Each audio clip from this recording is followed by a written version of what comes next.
Bom,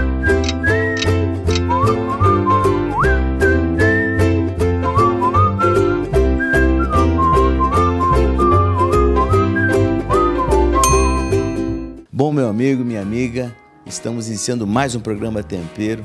Muito obrigado pela audiência, mas hoje o recado, nós estamos no mês dos pais, no dia dos pais, mas aqui do meu lado está o juiz que manda no estado do Paraná e muitas coisas no Brasil, o juiz Sérgio Creus, porque é o seguinte, olha só, ele consegue, há 19 anos aqui em Cascavel, comandando o fórum, ele desenvolveu um projeto que, doutor, o senhor deve ter um coração maior que o que está no seu peito aí, porque é muita gente envolvida, muita criança envolvida e vocês estão lançando um projeto que está pegando nacionalmente, não é isso?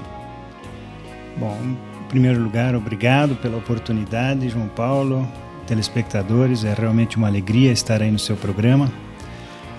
Primeiramente, não é só eu, né? Tem muita gente envolvida nesse projeto que já começou lá em 2006, o Ministério Público, o município de Cascavel, a equipe técnica, os coordenadores do programa, enfim, é muita gente envolvida. Então não é um programa que se pode dizer, é um programa do Dr. Sérgio, não. Ele é um programa do município de Cascavel que tem uma participação nossa, do Ministério Público, mas de muitas pessoas. Então, até porque se o programa fosse só por mim, certamente não teria alcançado toda essa projeção que hoje ele alcançou. E esse programa nós denominamos de Programa de Acolhimento Familiar, que substitui aqueles antigos abrigos, ou então aquelas unidades de acolhimento coletivas grandes e que tiveram seu auge na década de 60, 70, com o regime militar, com as denominadas FEBEMs, e que depois, com o Estatuto, foram sendo desmontadas, mas mesmo assim persistiram e ainda persistem em grande parte do Brasil, ou na maioria dos estados brasileiros, esses grandes abrigos. Ou seja, crianças que, porventura, um pai ou a mãe foi presa, briga, violência, algum distúrbio aconteceu com essas crianças envolvidas.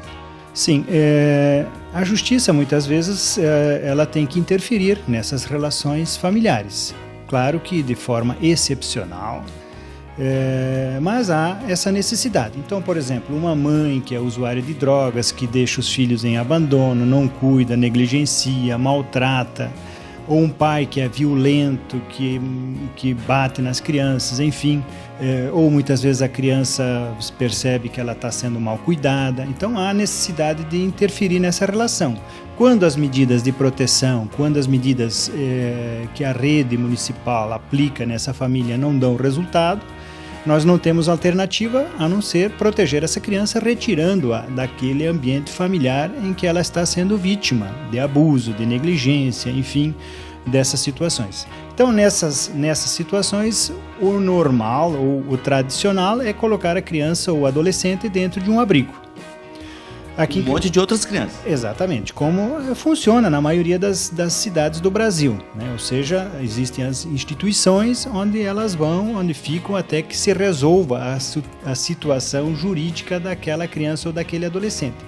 Ou até ele voltar para casa, ou então até ser colocado para adoção se não houver a possibilidade de reintegração familiar.